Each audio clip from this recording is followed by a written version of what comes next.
জয় গুরু, জয় গুরু, জয় গুরু। সকল গুরু ভাই বোনদের জয় গুরু সম্ভাষণ। আমি শ্রী শ্রী নিগমানন্দ স্মৃতি বইটি থেকে ঠাকুরের দিব্য দর্শন পড়ে শোনাচ্ছি। এই সময় নলিনীকান্তের সর্বপ্রথম এক অপূর্ব দর্শন হয়। একদা সাঁঝের বেলায় মা নলিনীকান্তকে চণ্ডীমণ্ডপে আলো জ্বালিবার জন্য তাহার হস্তে একটি প্রদীপ দিলেন। প্রদীপ হস্তে বালক মণ্ডপের সমীপস্থ হইবা মাত্রই সহসা মণ্ডপের মধ্যে আপনা হইতে দপ করিয়া আগুন জ্বলিয়া উঠিয়া মণ্ডলাকৃতি ধারণ করিল ও তমধ্যে দশভুজার মূর্তি প্রকাশ পাইল। বালক নলিনীকান্ত ভয়ে প্রদীপ মাটিতে ফেলিয়া দৌড়াইয়া গিয়া মাকে সমস্ত ঘটনাটি বলিল ও কাঁপিতে থাকিল। মহামনা মাতা পুত্রকে আশ্বস্ত করিয়া বলিলেন, ভয় কি বাছা, আমি তোমার মা আর দশভুজা জগতের মা।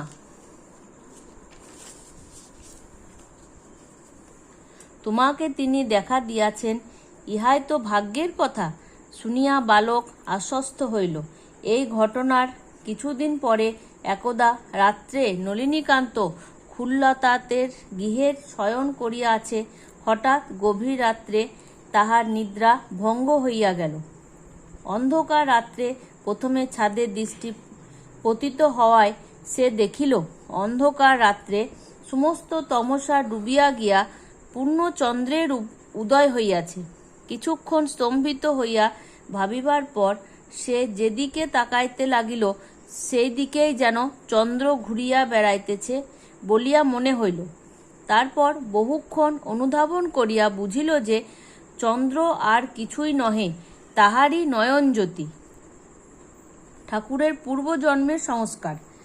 নলিনীকান্ত অতি অল্প দিনেই নিম্ন প্রাথমিক স্কুলে শিক্ষা শেষ করিয়া স্থানীয় পোস্টমাস্টারের নিকট ইংরাজি পড়িতে আরম্ভ করিল।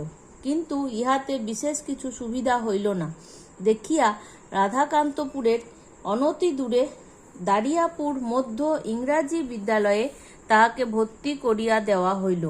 ক্রমে নলিনীকান্ত যখন একাদশ বর্ষে পদার্পণ করিল, ভুবনমোহন তখন সময় বুঝিয়া পুত্রের উপনয়ন কার্য সম্পন্ন করিলেন। উপবৃত্তের পর নলিনীকান্তের খুব ধর্মাভাব জাগিল।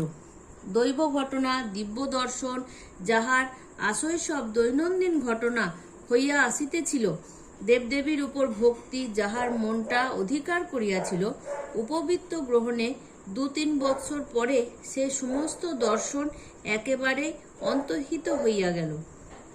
তৎপরিবর্তে নাস্তিকতা আসিয়া ক্রমে তাহার সমস্ত অন্তরটা অধিকার করিয়া বসিল। কিন্তু এই সময় হইতে সে মাঝে মাঝে প্রায় 2-3 মাস অন্তরই একই প্রকারের একটি স্বপ্ন দেখিতে লাগিল। এই স্বপ্নটি যে আত্মসাক্ষাৎকার পর্যন্ত 4 থেকে 6 মাস অন্তরই একবার দেখিত।